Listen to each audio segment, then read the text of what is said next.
I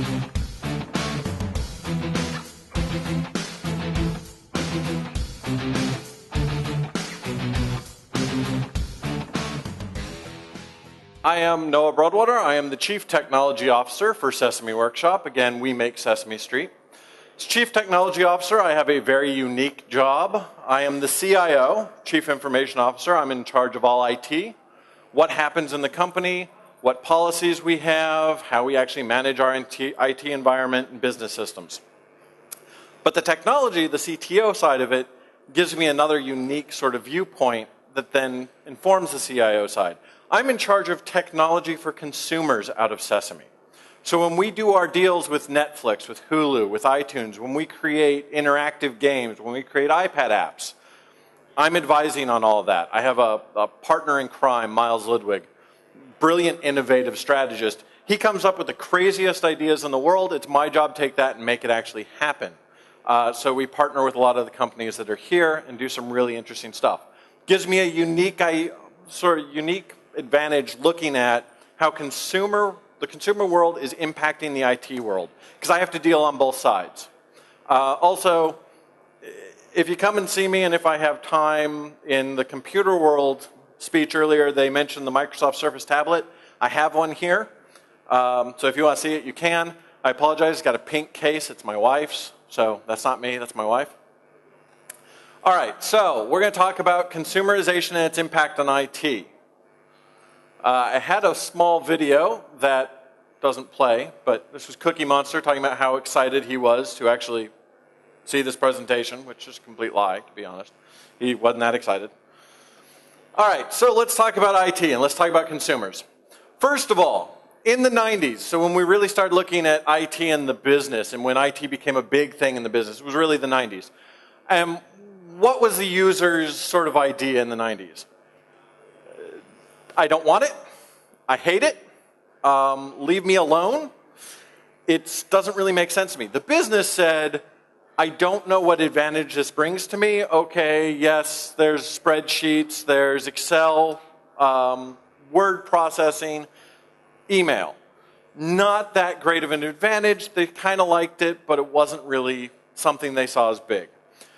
Users generally, like I said, completely scared of it.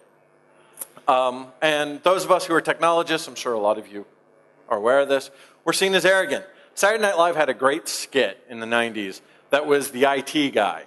And so he walked around and basically demeaned everyone, used big IT terms and made them feel stupid, and everyone hated calling him.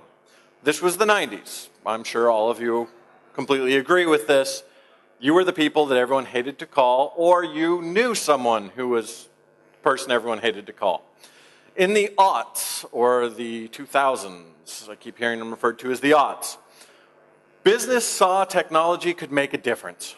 It saw that technology was a partner to the business. It saw technology as something it could use, not something as part of the business. So you really weren't on an even ground yet. It wasn't technology was seen as something to forward business along, it was seen as a cost center. Now, how many of you feel like you're still seen as a cost center today? How many of you feel like you drive innovation within the company and drive innovation for the business? All right, a few hands. That's good to see. Usually it's one hand, and for all the people who I say, are you seen as a cost center? Everyone's like, yeah, we're a cost center. Technologists got seen as providers. Users got a little more comfortable. They handled change a little better, except when you upgraded their computer. We're going from, well, Windows NT at the time to Windows XP. Oh my God, this is I hate it. I don't want it. We're upgrading our version of Office. Don't give me a new version of Office. I don't want it. I hate it. Go away. Let me keep what I want. I'm going to call my boss, who's going to call their boss. Their boss is going to call the CEO, and the CEO is going to tell the CIO, you have to keep the old version around. We've all dealt with this. Who here has dealt with the I don't want to change people? Yeah, exactly. So, today, well, we have the iPad. We have the iPhone. We have Google with Android. We have Windows Phone 7, Windows Phone 8, for any of you who actually might have it. I actually have to say it's a great device. Users now know technology. They've been browsing the internet, using the internet, they're on Facebook, and they come into the office and they say, why do I have to use this old crap in the office? I want to use something fast. I want it to be intuitive. I want it to be smart. I want it to be as simple as using Facebook.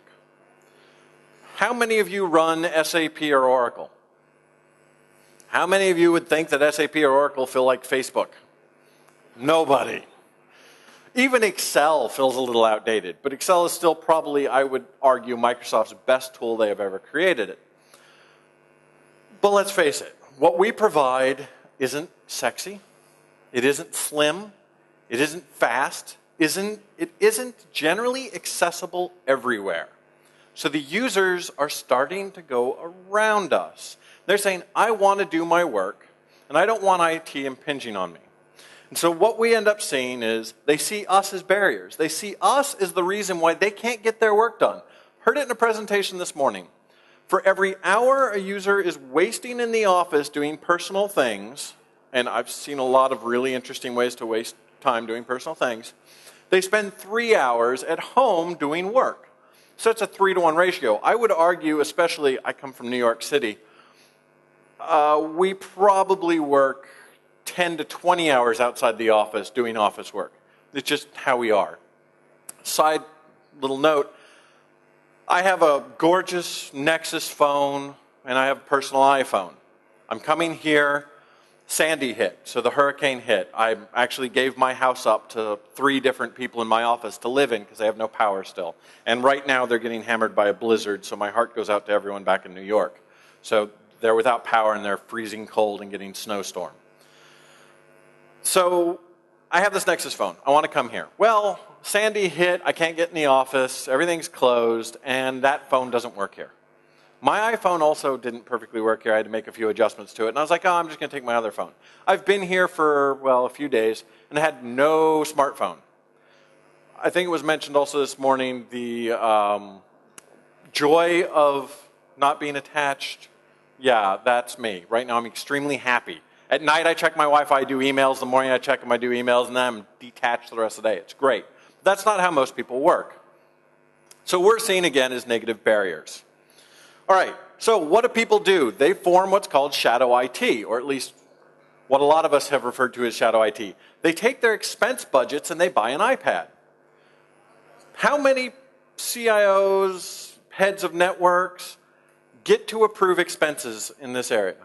Anyone raise their hand? So I'm one of those few people.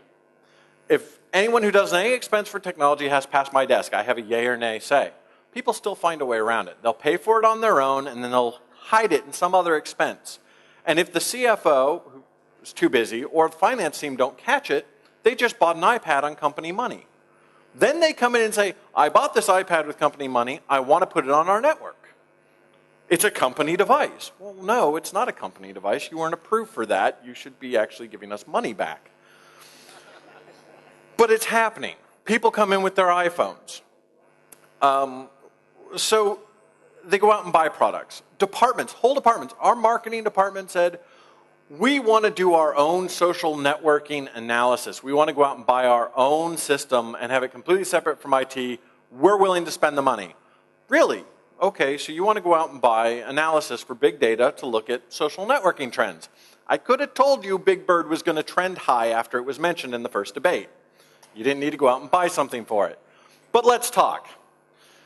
So we talk about it, and they say, well, this is what we're going to do. We have our own money. Okay, where's that money coming from? Well, that money actually we're trying to come from your budget, what we're going to spend for some of the software packages we want, and then we want you to give that to us for free anyway.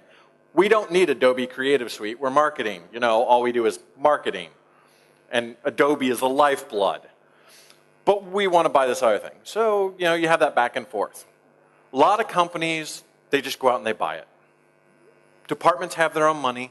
They purchase it. They come back and say, we now have it. IT, we want you to support it. Or they don't even involve you. How many people here think that Dropbox, I actually don't know how much Dropbox is used in New Zealand, but how many people here think that Dropbox or other types of social file sharing in the cloud systems are not being used in their company? Anyone here who thinks that it's not being used at all? Yeah, exactly. We had this great company called YouSendIt. Anyone here familiar with YouSendIt? Send really large files. I call them up and I say, listen, we want to do a deal. We want to actually look at you send it for the enterprise. They said, we don't do enterprise, a few years ago. I said, okay, well, can we do something? Because, I think some of my users are using your services. They come back and say, how many employees do you have? 321. They said, 246 of your employees are using our service right now. I'm not kidding. 246 unique at sesame.org email addresses were signed up on You Send It. And they were sending files at the time without any enterprise controls, enterprise security, without NDAs, without anything that's controlling our IP. Dropbox, what's Dropbox known for? Well, transmitting files back and forth in different folder structures. If you had read Dropbox's terms and service, anything that you put up there is their IP. Your IP is actually given up. You still own it, but they get to use it. So if you are a marketing person and you share a marketing video, or you're sharing a video that might be marketing shortly, like in 3 months on Dropbox, if Dropbox sees it, they can reuse that video for their own purposes. Would they? No. Could they? Yes. So this is an area where shadow IT gets very dangerous. But why does shadow IT exist? One, bureaucratic red tape. How fast does it take to be able to purchase software through your IT department? My guess is generally the same as anywhere else. You make a request for IT asks you for a business justification. You create a business justification, it goes back to IT. IT then speaks with legal and says, okay, we have to do an SOW and an MSA and all these other terms that nobody ever wants to deal with. Those take several months, and then finance comes in and says, well, wait a second, they're not really authorized to pay for it, they didn't have the money, so this is coming from the IT budget. Well, you don't want to tick them off, so you're willing to give up a little bit. So you give up some of the budget you had for other projects, which now diminishes your budget overall, and about 5 months later, they have software that they're not really that happy with anyway. But IT was involved. In which case they say, well, if I just go out and buy this stuff on my own, then I don't have to deal with all this. And by the way, they're not just bypassing those of us in IT, they're bypassing legal. I'll mention this later. Biggest friend you can ever have are your lawyers. I know everyone's like, lawyers? Really? Yes. Biggest friends you will ever have are your lawyers, because everyone who's going around you is also going around them. And if you want to get someone actually in line, stick a lawyer on them. So, other issues, complicated security protocols. All right, well, we have to punch a hole open in our firewall to use this, and it can only be used by this person and this person. Skype. We had one person request Skype, and my security professional said no. It's too dangerous. And they said, all I want to do is video sharing. No, it's too dangerous. So the person went out, and what they did is they ended up connecting to Wi-Fi in a building next to us. We're in New York. All our buildings are right next to each other, and everybody's got unsecured Wi-Fi, so you can find a way to connect any way you want. So they're connecting through someone else's Wi-Fi, and they're still using Skype. But Skype looks like horrible because they're connecting through some personal Wi-Fi out of an apartment across the street that isn't that strong, and then they're complaining, and they come into the IT help desk and say, my Skype is horrible. Can you guys make this better? And they look at it and go, where are you getting this connection from? So one of the things we did, I'll use this to get to where we're going later, we said, you know what? Why would it hurt for our international team to have Skype? Let's give our whole international team Skype. And what our security person said is, well, then I have to know each of their individual IP addresses because I'm going to map it to their individual IP addresses so that only they can have it, nobody else can steal it, and we know who has it. And these are all laptop users because they travel internationally all the time. They go to leave the building, they get to a remote hotel, they call the IT help desk at 2 a.m., which nobody's there, so they wake up my director of operations, who wakes up his VP, who then ends up waking me up, saying, they're in a hotel and they can't connect. Well, of course they can't. They have a static IP address. Like, okay, you have to switch them. Now you have to switch them back to DHCP. Well, this hassle just goes on and on and on. So finally we said, you know what? We've got a DHCP scope for that group. Let them have Skype to that DHCP scope and only that subnet. And they were happy. Tested that for a few weeks. Said, look, no real security breaches.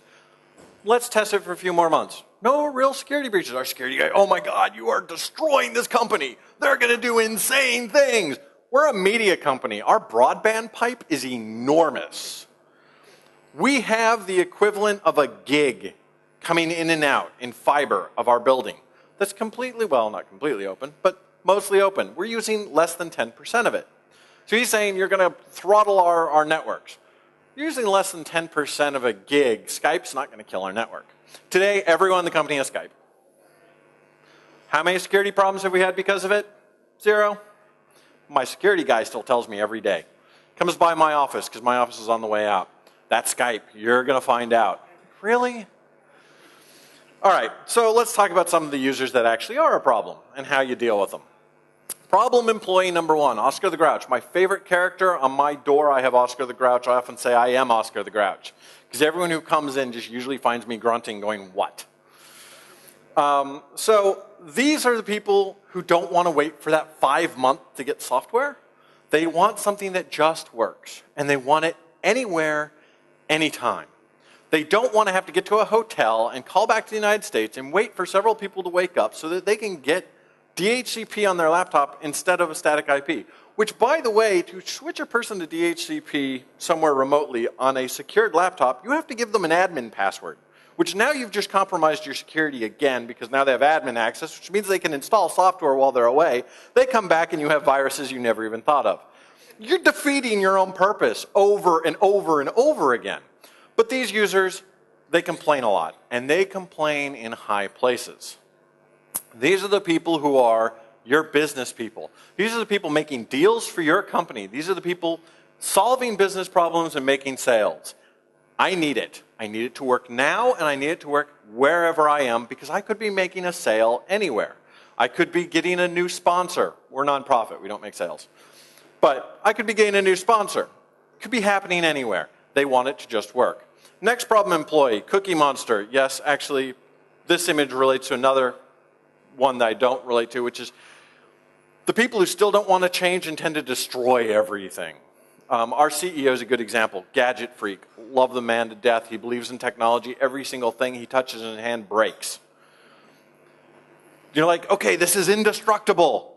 An hour later, you're getting a call. It doesn't work. What did you do? We've met with heads of Microsoft, heads of Apple, Steve Jobs even when he was alive, and actually told them, if you want a product tester, use our CEO. He will break anything. But along with that, our CEO has this thing. He wants to be cool. He wants to have the greatest device. Now, our former CEO actually said, I don't want to walk into a boardroom at one of these places I'm on a board or one of these different conferences and have a BlackBerry when everyone else has an iPhone. I want to have the coolest device. Actually, ironically, we had Trios and he was seeing BlackBerries and he said, I want to have a BlackBerry, but that doesn't sound cool anymore, so you don't want to admit that. But he was saying, I want to have a BlackBerry because everybody has BlackBerries. And then it was, I need to have an iPad. How often did he use that iPad for work purposes? Rarely. But he had to have it. He had to look cool. Need to be on the bleeding edge. Coolest new stuff. Instagram. How does Instagram help our business? Really? But it's cool. Everyone's talking about it. Okay. Twitter. Everyone tweets. I apologize to everyone in this room who follows me on Twitter. I never tweet. I don't think I have that much interesting to say. Also, my PR department is constantly keeping me in check and going, you can't say that. Ask the people who are in attendance here who run this conference. And also, these are people who are willing to take risks. And this is a good thing. They're beta testers. They're willing to take risks, and they know things will break.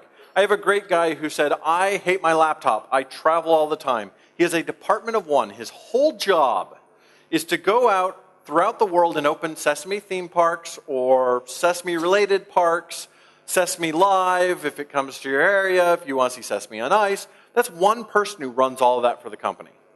And he travels constantly. He's never in the office. And he's carrying around this 12-pound laptop. And he says, my iPad doesn't do it for me. So, unfortunately, I disagree with Dr. Coles earlier today. I don't think that laptops or desktops will ever become 4% because people need power. People need to do powerful things. Try and do a PowerPoint. Try and modify or create a PowerPoint on an iPad. I dare you. Try and do massive Excel files. Even with the keyboard attached, still kind of a pain. So you need a laptop, but he's like, it's too heavy. So he beta tested our Ultrabooks. We said, all right, here's a MacBook Air. I don't like Macs. Okay, here's an Ultrabook with Windows on it. Go out and test it. He immediately goes out and he forgets to bring the power adapter. He's now sitting in, I want to say the UAE, and says, I can't buy a power adapter for this anywhere. They don't make them here. Okay, we'll have to ship you one. But he's willing to go a day without just to try the new software. And he comes back happy. Why? Because he just took around something that weighed less than 2 pounds versus 12 pounds that he was carrying around before. By the way, it's 12 pounds plus the 3 pounds for the extended life battery, plus the 1 pound for the power cable brick that he was carrying around. So his arm is exhausted. Now he's carrying around something that weighs about 2 pounds. Battery's actually pretty good, and the power supply is less than 1 pound. So all in all, he's extremely happy. It weighed less than the extended life battery he used to carry around. So get those beta people on a roll. Other problem employees and how to deal with them. People who start your company, and I'm sure you all have had these. At my last company, we're a nonprofit. We're a media nonprofit. Our biggest competitors / partners are Disney and Nickelodeon. Disney will spend $600 million in 1 year maintaining their website. We make $120 million a year, period, to keep a company running at a zero balance. So they'll spend over $600 million on IT alone. So a person comes in from Disney and says, I want Maya. It's a $10,000 program. What do you use it for? I just had it. Well, you're not an animator. But I had it. We all did because it's kind of fun to play with. Maya? Really? But I have to have it. And they complain to everyone until they get it. And then they tell everyone else how cool it is. And now you have this whole social landscape coming at you going, we all want Maya. And you're like, it's an extinct civilization. And by the way, it's really not what you're going to like. So you give it to a few people and they go, oh. And they never use it. And you look at your stats on your enterprise systems. And you go, they're not using it. Here's someone who might. Can I take this away to you and give it to them? No, I'm going to use it. When? Those users find another avenue. Find something else that will do something similar to what they want or give them a new way to do things. They get happy about that. Next one, and then I'll move on past our problem employees. This is your millennials, Gen Ys and millennials. People in their 20s, we have a lot of them. Our interns are all 18 to 22. Most of our employees, our breakup in our company is 30% are 40 and older. 30% are 30 and younger. And then the rest are in that middle range. If you grew up on consumer technology, you don't want to be without it. So you get to the office and say, consumer technology, I have to have it. I can't live without it. I don't know. And you're just like, slow down. I have to have one screen here, one screen here, one screen here. I can do 3 things at once. Yes, but you can't do any 3 of them very well. So let's slow down and let's take it easy. They hate big legacy data entry. And what do we give them typically? Big legacy data entry. Sorry, no one's fixed that. I don't think anyone's gotten to a point where it's just, oh, we have a user, I kid you not. She said, don't you have something that you can just read my thoughts and fill in the tables for me? If I did, I wouldn't work here because I'd be a billionaire. Again, expect the freedom, work anytime, anywhere. I don't want to work in the office, I want to work remotely. We have users that work in California. We have users that work in India that are part of our main office. And they say, I want to work anywhere. Okay, well, problem usually ends up being, I want to see this video and edit it. Well, last mile, you're working on a home modem and we're sending on this big pipe. We send you a 10 gig file. How many hours are you waiting to get to it? So you have to give them compromise, but you still want to give them something that they can use every day. You want to give them mobile phones. You want to give them tablets. You want to give them things that make them feel like they're doing something cool and something that actually can embrace their youth and their multitasking ability and actually bring productivity for you. So find apps in the marketplace that actually do this. So let's talk about how we can actually leverage this. I mentioned some of this for each of these users. So what did we do? One, we began to involve our clients and our staff. We actually set up what's called a challenge. And this is, they're great ideas sitting in your workplace. People are great. I have this one woman, she's an artist. All she does is draw characters. She comes to me like every 3 weeks and just sits down and goes, have you ever thought about if we did this? And most of the ideas you're kind of like, yeah, no, and I wouldn't. But sometimes she comes up with these brilliant ideas. And you just go, wow, maybe there is a technology that can do that, or maybe it's worth investigating. So what we did is we started telling the company, you want new technologies? Submit your ideas. We're going to have a steering committee, which is our legal officer, our chief financial officer, because you've got to pay for it somehow, myself, and often marketing, sometimes HR, and usually a business head. We take a look at these applications and we go through them and we say, of these are the 5 best. These are the ones that we think could actually make a difference. And then we submit those back to the company through the portal and say, vote. Everyone in the company, take a look at these 5 ideas and vote on them. The top one next year, we will put money into investing in, whether it be partnering with another company that already makes this, or whether it's building it internally or paying a vendor to build it for us, we will invest in it. That person will actually get brought up on stage during our all-staff presentation, be given an award for it, which is usually about $500, but then it gets taxed, so about $250 because it's seen as a luxury. So they get this recognition, and we make sure they get the recognition. We make sure that when the project's rolled out, they're a key stakeholder, so they're involved in how it's rolled out. So when they complain about how it's rolled out, we kind of say, you were involved, so shush. But the next 2, so the top 3, the next 2, if they're not too expensive, we also try and do them as well. Gets the company involved. People come up with great ideas. They feel like IT is embracing their idea. They feel like IT is embracing the change. They feel like IT is enabling them to do what they want to do. The investment on the money side from the CFO isn't that big. It really isn't. Because you come up with ideas you didn't know could really change your workplace and be better for you. And that money spent, like any other investment, will come back to you. It comes back to you, first of all, in loyalty, because you've got the staff on your side. It comes back to you in productivity, because usually what you come up with actually enhances productivity. For us, it's some Adobe integrations with some of our systems. It's integrating our SAM system, which is, we're not allowed to call it a DAM system, digital asset management. Everyone says that DAM system. We're Sesame, we're family friendly. Sesame Asset Management. So integrating our asset management system with Adobe products. So we actually went out and talked to Adobe and talked to the vendor that made our asset management system and got them to work together and actually paid to get those integrated. The YouSendIt deal. Went to YouSendIt and said, you know what, YouSendIt, you guys could make a ton of money if you do an enterprise. They said, we absolutely agree and we're about to do that anyway. Our lawyers will help you draft your terms of service so that it's friendly to an enterprise. They said, sure, that would be great. So we made sure our IP is protected. We make sure our legal grounds are there and our security needs are met. They're getting away into an enterprise, and now they're selling an enterprise better than anyone in that space and making a lot of money. Plus, they've got a lot of friends. We do this with a bunch of companies. You can go out to a Dropbox. You guys don't think you have this power? The enterprise has so much power. Every consumer product wants to be in your space. Why?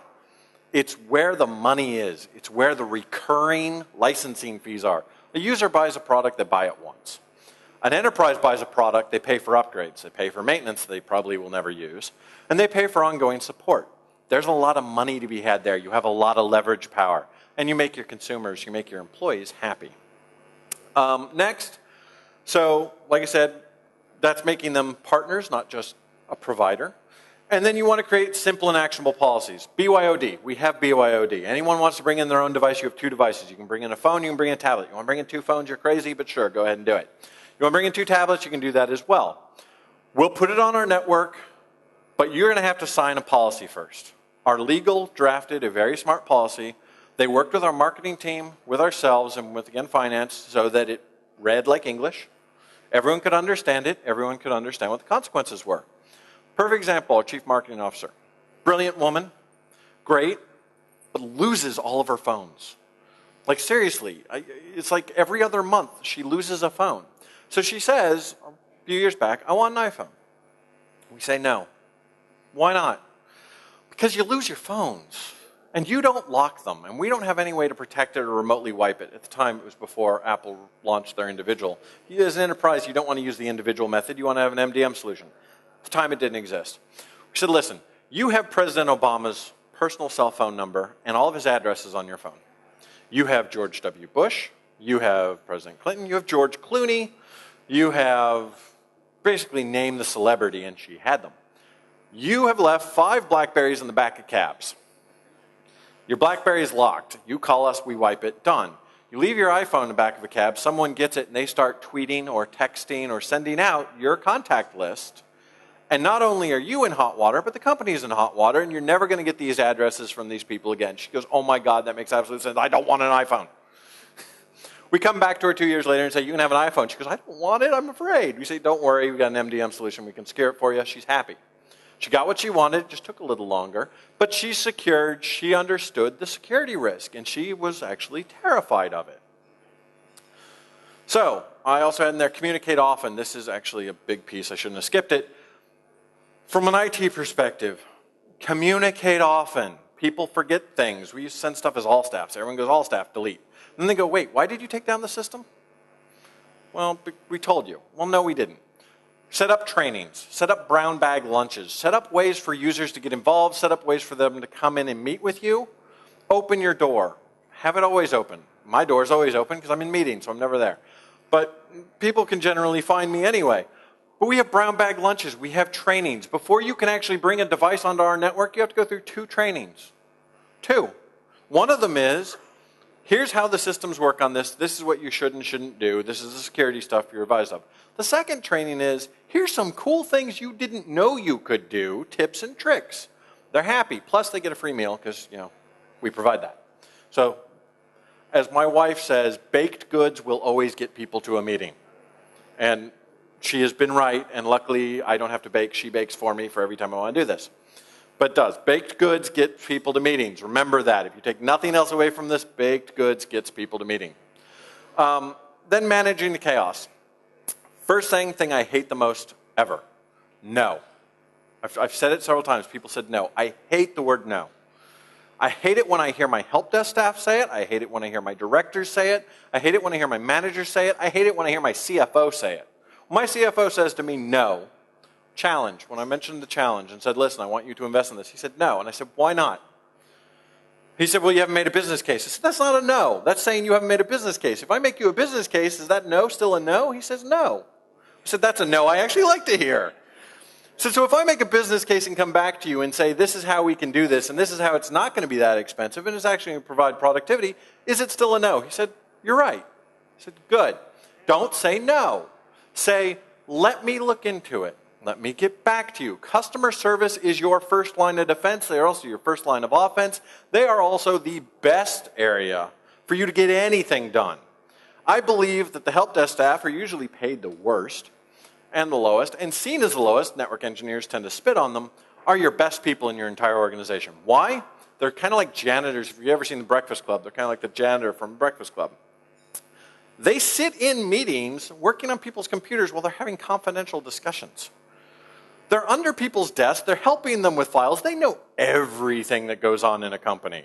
It's really kind of scary. They come up with a lot of good ideas. They know what people want, and they help them. They come up with a lot of your great ideas because they're seeing the standards that are going around. Plus, they're the people that are interacting. And if your help desk are bad, people hate IT. If they call up and the help desk says, sorry, no, we can't do that, click, then you get shadow IT. People go around you. Now, if you say yes, but your help desk staff says no, they never get to you unless they complain up the ladder, and then it's a headache you're having to deal with and you don't want to go there. Train your help desk to never say no. Embrace the police motto, protect and serve. We're here to serve you. We're here to do your work. We're here to make you more productive. IT exists to make your life better.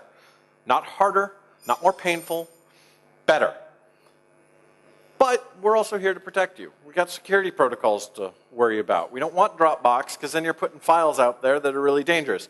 There are other providers, Box, even you send it, Central Desktop, Microsoft, Google if you want to make the agreement with them.